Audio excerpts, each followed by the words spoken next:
Hello, all you positive heads out there. It's so good to be back with all you beautiful reflections of the one source consciousness that creates and animates all things. If you're new to this podcast, of course, we're super happy to have you here. And if you've been listening and enjoying for a while, I would be super grateful if you would please take a moment to give us a review on Apple Podcasts.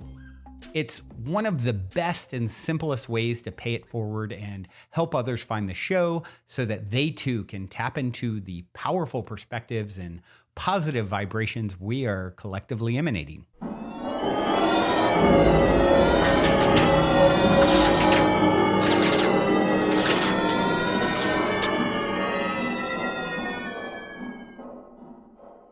All right, all you positive heads, welcome, welcome. Here we grow again.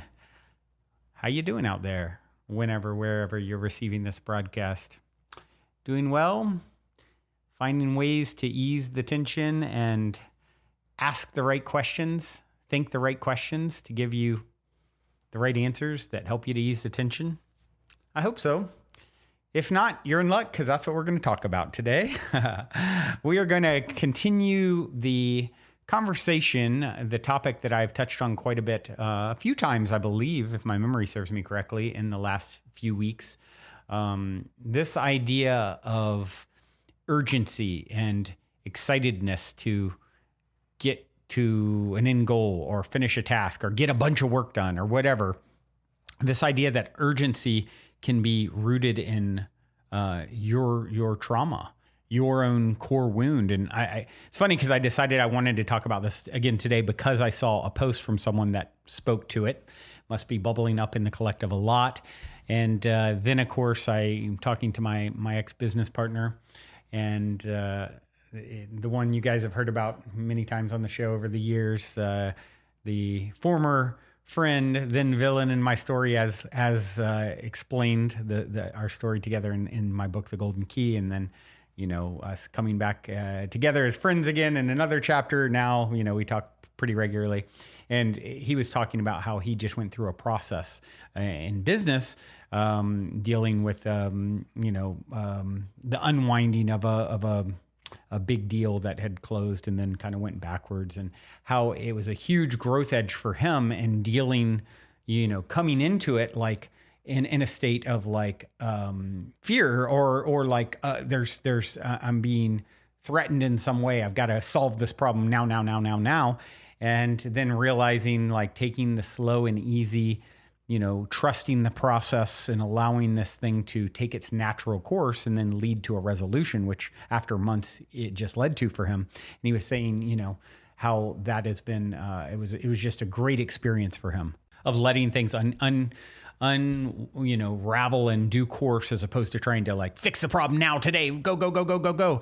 And then him and I kind of laughed and said, yeah, that's definitely both of our core wounds in a certain sense, I guess you could say, our own trauma to things that our souls came to work on that are very much in line. And it made me laugh because I thought back to him and I, having been business partners for so many years on multiple companies, and just the amount of times him and I would like just push each other's buttons we would get into like, just like these heated exchanges with each other that were centering around this need to be right and this urgency to fix the problem and this sort of trauma response.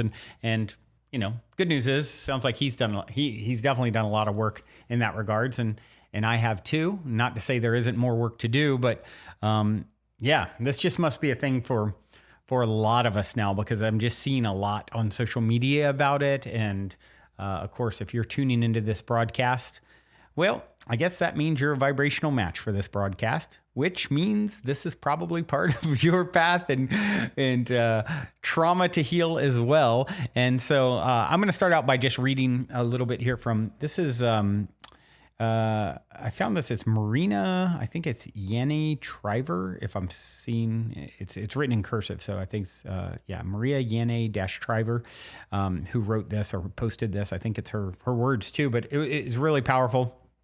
And let me read it. She says, urgency is a trauma response. The need to heal fast. The need to get there already. Think about traumatic events. They require for us to act urgently without much thought. They activate that part of us that is more automatic rather than thoughtful, slow, and mindful. When you find yourself impatient and feeling like you need to figure everything out urgently, notice the energy of trauma response in your body. Don't judge yourself, just notice with compassion. Let this part of you know, I see you. I see how scared you are, how you feel that you're being threatened right now. Then validate everything this part shares with you. Invite this part of you to speak and share with you, and listen to it with love and compassion. This is one of the best ways to transform a trauma survival response into resilience. I really, really love that. Super powerful. It's like, it truly is. It's like a fight or flight kind of thing. And in my body, it's like instantly everything tenses up and I just get talking really fast and, just tense as I can be and an edge and edginess and agitation. And just becoming really, really aware of that particular reaction. It's a big one. I mean, for me, it may be the biggest thing for me to work on is getting into, that urgency, agitated, fix it now thing right away. And, being a serial entrepreneur my whole life, it's kind of, I think, obviously I was put on a path to deal with a lot of that sort of thing. I mean, any of you out there who are entrepreneurs, probably quite a few are, I'd imagine, being an entrepreneur is like, it's just about, literally putting out fires all day, every day. And having been an entrepreneur pretty much my whole life, worked for others a couple times here and there, but mostly an entrepreneur my whole life. Just like it's such the perfect setting and storm, if you will, conditions to constantly press those buttons. And just I think about all the years where I was, really so reactive instead of proactive, and learning to respond instead of react. And actually, I'm just starting to practice something I've talked about for a long time. Qigong, and the instructor talks about a big part of learning how to move energy in this way, this physical sort of moving meditation activity, if you will, is when I was listening to his intro about it recently, he was saying, hey, this is about learning it's going to help you energetically to respond instead of react. And I think that's a really interesting thing to also consider as part of this. It's not just the mental side of it. What can you do physically? Qigong, meditation, exercise, things to sort of move that agitated energy. I mean, I started following, on social media. I don't do a lot of posting. I reshare things, and, I've never been a big person, for better or for worse, on social media and creating social media content. It's like doing podcasting is enough for me, I feel.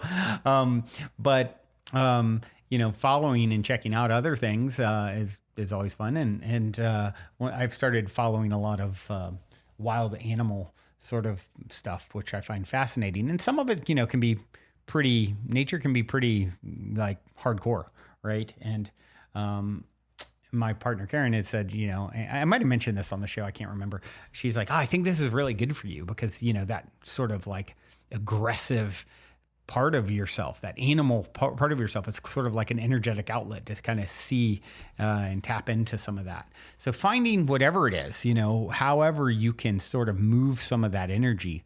I think, for me, I'm really excited about going down the path of exploring Qigong because, I do have so much energy, and it's sort of like, it kind of combines activity, athletics a little with meditation in a way, sort of like yoga does in a way, right? And that's another great one. So yeah, that's definitely a big one for me, and I'm imagine for you too, and probably those around you. And of course, I started thinking, well, who else can I have chime in on this topic?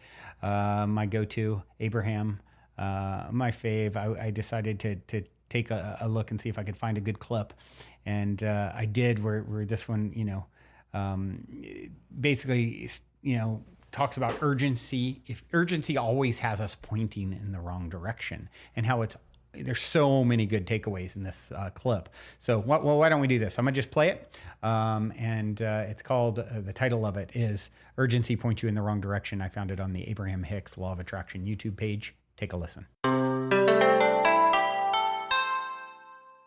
My question this morning is not so much about the cognitive understanding of what you have just said, because I believe I'm at a place cognitively that I understand that.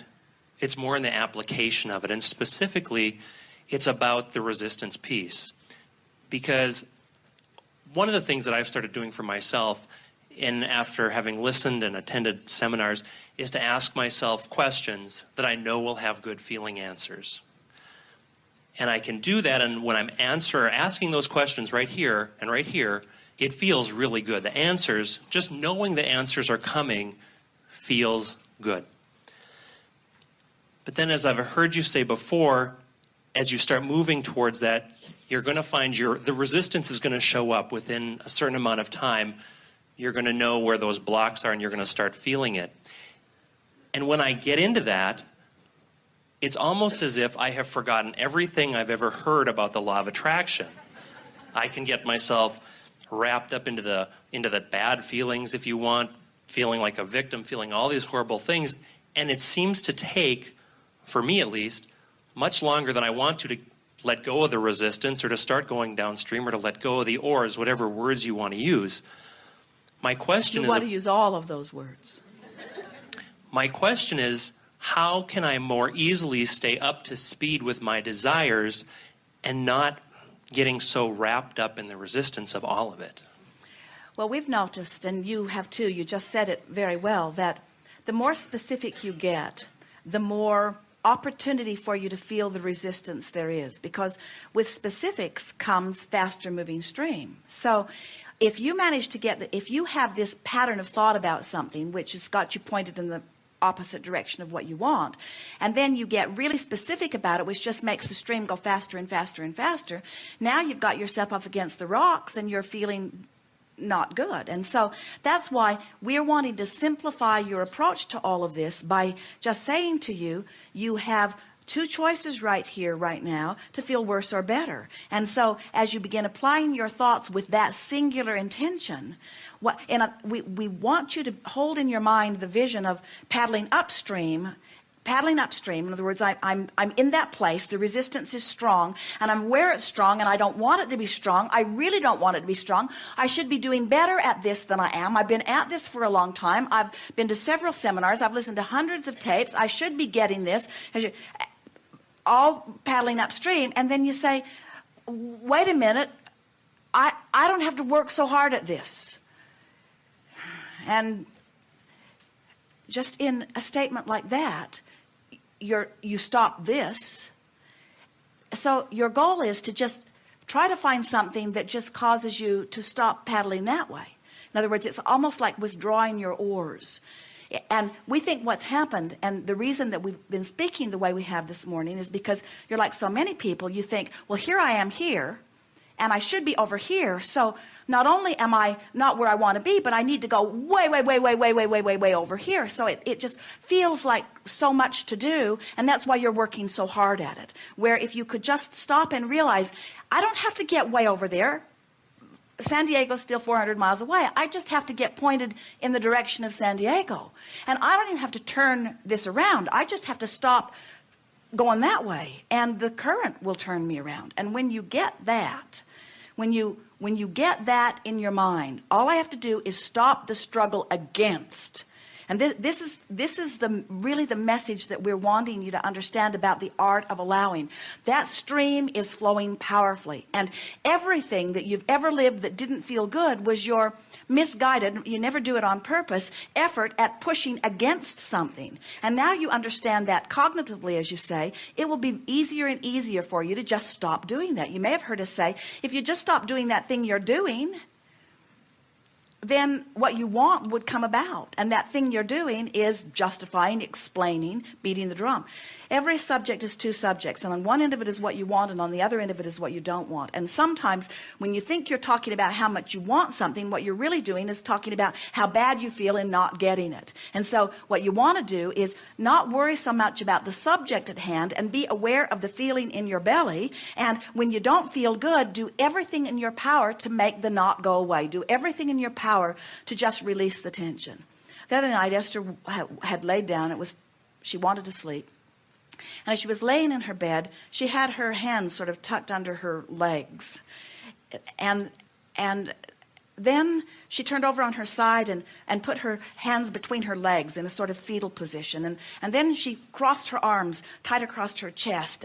And she was just sort of all balled up in a knot in her effort at controlling her life, so to speak. And as she laid there for a while, finally, she heard us say, let go, let go. And it was not an easy thing for her to unclench her fists and turn her palms upward. She kept wanting to tuck them under somewhere. It was as if the planet was flying too fast and she might fly off. It took some conversation with herself to begin breathing deeply and just let go, just let go, just let go. And this is the thing. We so want to convince you, all of you, that what you want is there and that you're moving toward it. And if you'll just let go, you'll go. So is it in the asking of the questions that have the good feeling answers that I'm getting myself caught up? I mean, maybe, but usually not, unless you're just getting really, really specific. We think you're trying too hard at this. We think that you are trying to do the deliberate creative process rather than the art of allowing process. We think that we have not yet fully convinced you that the you that is in the process of becoming has in large part become. And that as you chill and follow the stream, follow the feeling that feels best, that you cannot help but get going in the direction of it, you see. You are source energy. And so when you love yourself, oh, you're flowing. When you love somebody else, oh, you're flowing. But when you see wrongdoing in yourself or others, you're paddling upstream. And there's no way you can right that. In other words, you can't be right enough to make that feel good. If someone has wronged you, they've lied to you, they've cheated you, they've misled you, they've told you things that they knew weren't true, and you went along with it, and then you find out later and you feel all balled up about it, you feel deceived, you feel disvalued, you feel taken advantage of, you feel victimized. Even though anybody that's watching, if they knew the facts, would agree with you, still in all of that, you're pointed upstream. And you cannot win under those conditions. So finally you have to come around to the idea that you'd rather feel good than be right. And when you withdraw from the thoughts that don't feel good, sometimes you can just say, well, that didn't feel good. What else can I think about? Well, that didn't feel good. What else can I think about? Well, that didn't feel good. What else can I think about? And as you do that again and again, so that you turn and turn and turn on subject after subject, before you know it, you're just flowing along so well. We think that what happens to so many of you, and it's what was going on with Esther in her tension that we were describing, is so many of you have this idea, and it's erroneous, it's not fact-based, it isn't accurate, it has nothing to do with the knowledge that you had when you came forth, and it defies all of the laws of the universe, but many of you hold to it. And that is that I've got to control the conditions of my life somehow in order to be a deliberate creator. And what we're wanting you to understand is that you have no business whatsoever attempting to control even one condition of your life. What you're wanting to control is your position in the stream. The stream will take care of the conditions.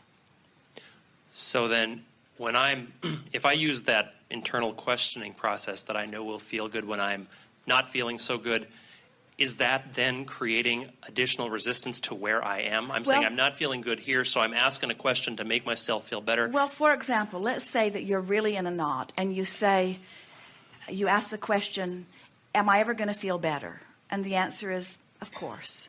Or you ask the question, am I valued by source energy? And you feel better, because of course the answer is yes. You say, am I going to get what I want today? That might not feel so good, because so this process of turning in the stream may very well be about asking questions to which you know the positive, good feeling answer. And so the key to turning in the stream is asking the questions that you know will turn you. But what we want you to hear from us is, if you'll let your intent be to turn in the stream, we think you'll ask different questions than if your intent is to turn your boat and get all the way to what you want. And what happens to so many of you is that you are so much wanting that you are so miserable over here without it, that you feel urgent about getting over there. And we say that urgency's always got you pointed in the wrong direction. Hey, here's a good example. Have you ever been in very slow moving traffic? Jerry and Esther came through California, and so there was some slow moving traffic in a lot of parts of the state.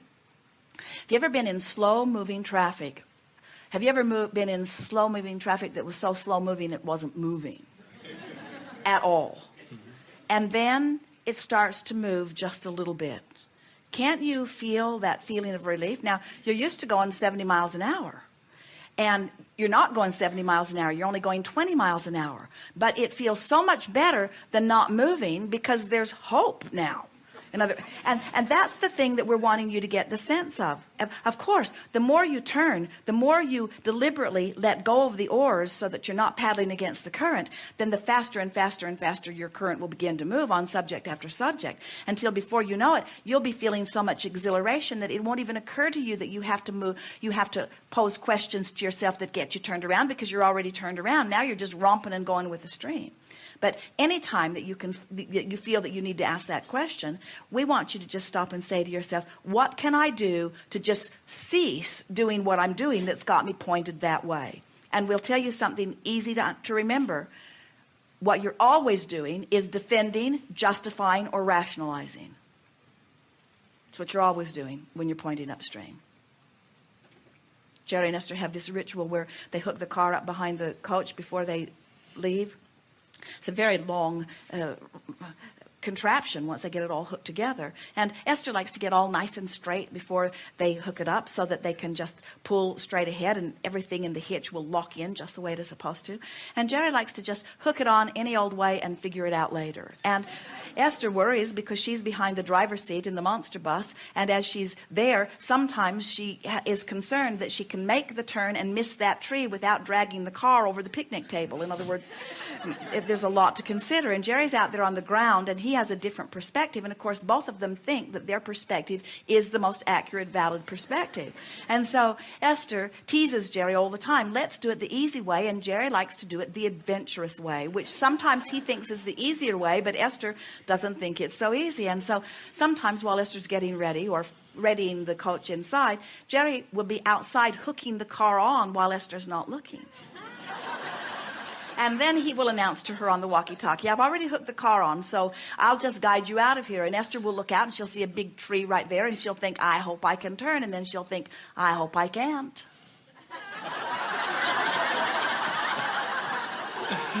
I hope we have to take that car off. And we say, how is it that you get in competition for rightness? In other words,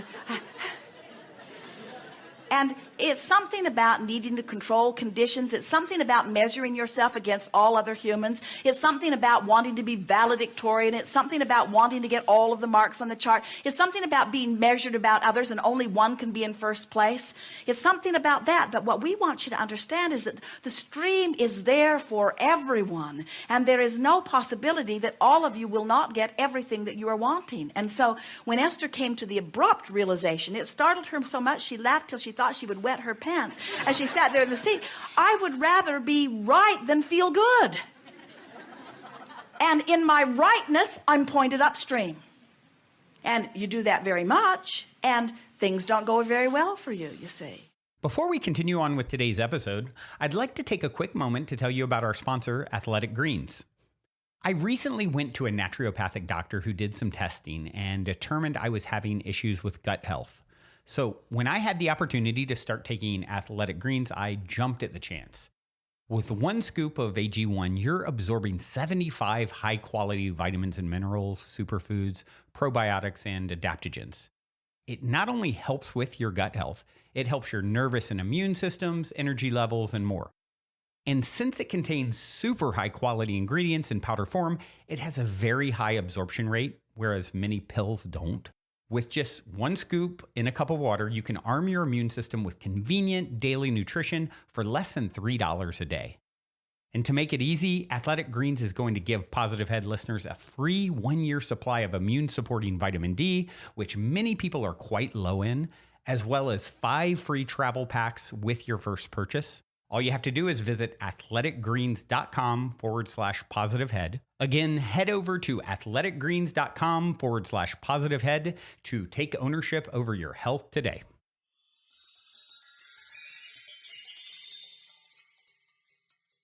With more specifics, okay, this is cool to really understand. The more specific you get, the faster the stream moves, right? The stream of desires and manifestation, if you will, and therefore there's more opportunity to go up against the rocks, she said, and so it's kind of like, oh, I want to breathe today. That's not very specific. That's very broad, right? Or I want today to be let's just go with that one. I want to be able to breathe. That's very, very broad. You can feel good about that and you can accomplish it. I want to, achieve all 30 things on my to-do list, each of which takes probably at least an hour. Hold on. That means I need to, have 30 hours in a day. Oh my gosh, I can't do it. I'm feeling up against the rocks. I'm feeling stressed, right? That's much more specific and harder to attain in a certain sense. So learning to get more general, she talks a lot about, and just getting in that general state of well-being and realizing, like she said, you have 2 choices right now. You can feel worse or better. And it has so much to do with the questions that you're posing in your head. What questions are you setting? How much are you setting yourself up mentally with the right questions? She talked about that in this. And have you ever thought of that? Are you setting yourself up to win for success? Are you asking the wrong questions?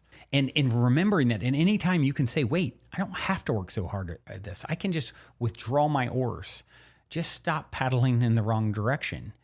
You just have to get pointed, and just stopping paddling will start to turn your boat around to get you in the right direction. You don't have to make it all the way to all 30 things on your checklist. You don't have to make it all the way to San Diego. Just starting down the path, you win, right? Stop the struggle against and move into this art of allowing, as she talks about. I love how she says every subject is really 2 subjects. One end, what you want, the other end, what you don't want. Which one are you giving your attention to? It's back to this idea of being for something and against nothing. Do everything. Your whole job is to ease the tension. Do everything in your power to ease the tension, to chill out, to let it go. And, it's so easy when we get into the state. This is another big one for me, wanting to be right, and she's like, this has so much to do with like ego related stuff. Your competition for rightness. When you see wrongdoing, you're paddling upstream. You're losing. You need to decide you'd rather feel good than be right. I love how she said, we think I've got to control the circumstances and conditions in order to be a deliberate creator. And all you really want to do is control your position in the stream, and the stream will take care of conditions. You don't have to worry about any conditions to be a deliberate creator. It's like we're getting too granular with it. It's such a profound realization, right? You don't have to control conditions to be a deliberate creator. You want to control your position in the stream. Think of the stream as your higher self. It can take care of the conditions. Ask the questions that are going to put you in this right spot in the stream, right? Urgency always has you pointing in the wrong direction. When you're defending, when you're justifying, when you're rationalizing, you're in that agitated state, you're losing. And you don't have to worry about being right. There's room for everyone to get there in their own way, through their own realizations, right? Allow them to see it differently. Do you want to be at peace or do you want to be right? And we know being at peace is actually going to take you to the ultimate rightness, being at peace and actually getting to the places that you want to go much more gracefully, right? Manifesting the things with ease and grace. That's it. Not this urgent, agitated monster that we all, the beast we all need to tame, right? So speaking of taming the beast, I have a song for you by Judah and the Lion, taming that inner lion in myself. And we are coming up on Leo season after all, as a fellow Leo. For those of you out there, you know, hope you enjoy, all of you. This song is called Spirit. It's a great one. Till next time, journey well. Also, before we cue up today's song, as a quick reminder, don't forget to download the Golden Key audio or ebook as my free gift to you at goldenkey.gift using the Golden Key code POSITIVEHEAD. And please, if you enjoy my gift, leave a positive review on Amazon so others can unlock their lives with the help of the Golden Key as well.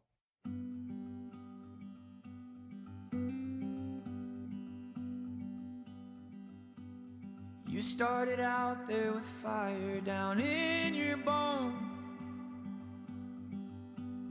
No walls to tear down, no chains that could keep you close. Then it went wrong. Now you're alone. Stories without a few letdowns are boring when told.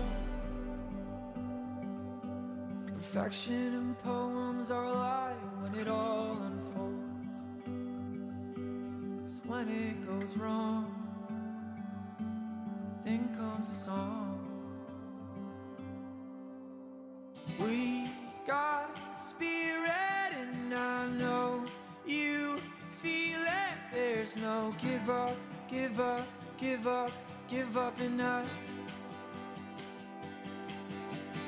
We got spirit and I know you hear it. There's no give up, give up, give up, give up in us. Your path was running easy when the feeling was strong. Who do you choose to be when that feeling is gone? 'Cause when you're alone, or you sing along. We got spirit and I know you feel it. There's no give up, give up, give up, give up in us. We got spirit and I know you hear it. There's no give up, give up, give up, give up in us.